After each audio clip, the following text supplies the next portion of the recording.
Chapter 4. The Civil War. The young country grew quickly, and by the middle of the 19th century it had 31 million people. But there were serious differences between the North and the South.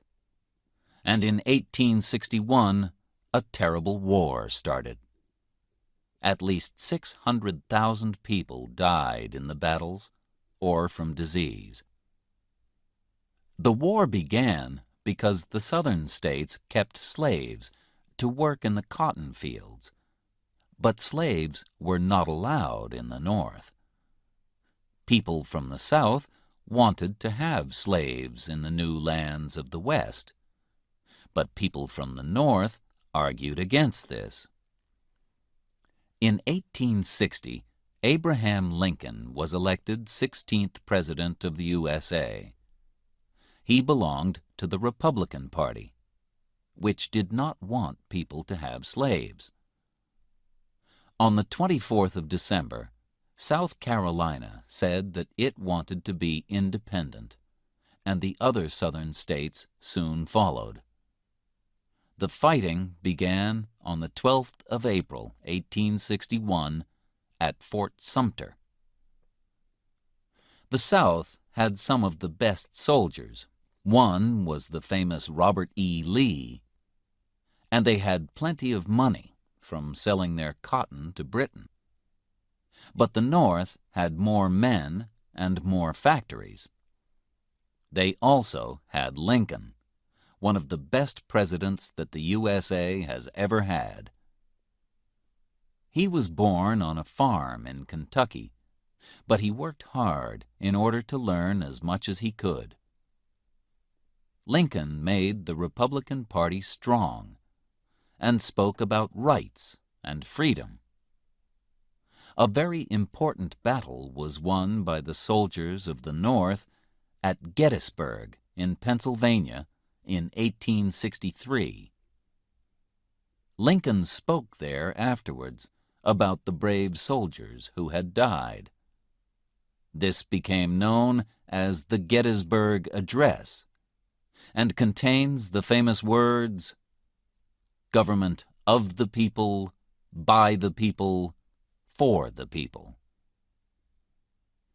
Two famous soldiers helped the North to win the war. General Sherman is remembered in a famous song that tells the story of how he took 60,000 of his soldiers on a journey of 400 kilometers from Atlanta in Georgia to the Atlantic coast. In this way, he cut a wide path through the southern states, and after that, it was hard for the armies of the South to join together and fight the North. After the war, Sherman became head of the American Army. General Ulysses S. Grant represented the North at Appomattox in 1865, when the South, under Lee, accepted that they had lost the war.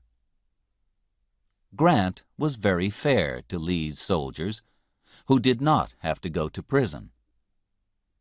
Some years later, in 1868, he became president. Sadly, on the 14th of April, 1865, 5 days after the end of the war, President Lincoln was shot at the theater by a man called John Wilkes Booth, who hated Lincoln and was angry about the war. After Lincoln's death, the new president was not strong enough to bring the North and the South together, and people continued to argue about the rights of black people. During the Civil War, Louisa May Alcott wrote her famous book, Little Women, about a family of 4 girls living at home in the North with their mother, while their father was away at the war. Another very famous book, and later film, about the war is Gone with the Wind, written in 1936. It tells the story of Scarlett O'Hara, a rich young girl who was living comfortably in the southern state of Georgia when her life is destroyed by the war.